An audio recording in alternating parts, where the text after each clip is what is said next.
বিসমিল্লাহির রহমানির রহিম। প্রিয় দেশবাসী, আসসালামু আলাইকুম।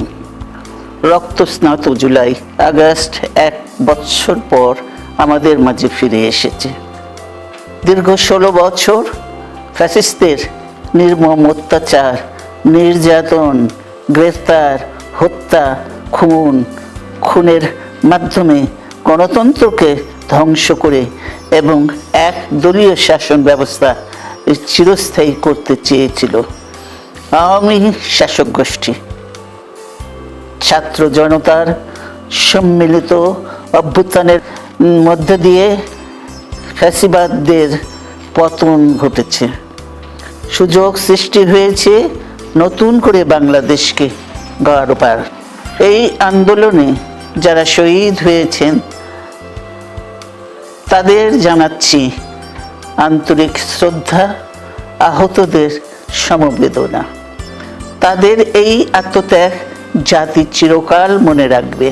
গুম, খুন, বিচার বহির্ভূত হত্যার শিকার যারা হয়েছেন তাদের তালিকা প্রস্তুত করতে হবে।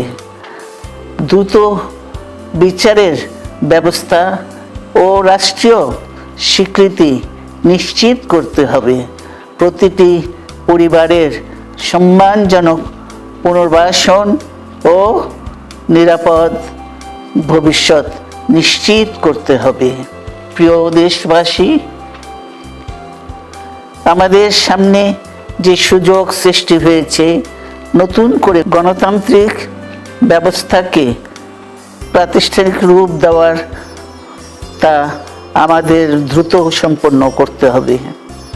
কর্মসংস্থান সৃষ্টি করতে হবে, জনগণের নিরাপত্তা নিশ্চিত করতে হবে। সর্বোপরি বাংলাদেশের স্বাধীনতা, সার্বভৌমত্বকে রক্ষা করতে হবে যে কোনো মূল্যে। বীরের এই রক্তস্রোত, মায়ের অশ্রুধারা যেন বৃথা না যায় তা নিশ্চিত করতে হবে। ঐক্য বজায় রাখতে হবে। আসুন আমরা সবাই মিলে শহীদ জিয়ার স্বপ্নকে বাস্তবায়িত করি কোটি মানুষের নতুন বাংলাদেশের নির্মাণের স্বপ্নকে। আল্লাহ হাফেজ। বাংলাদেশ জিন্দাবাদ।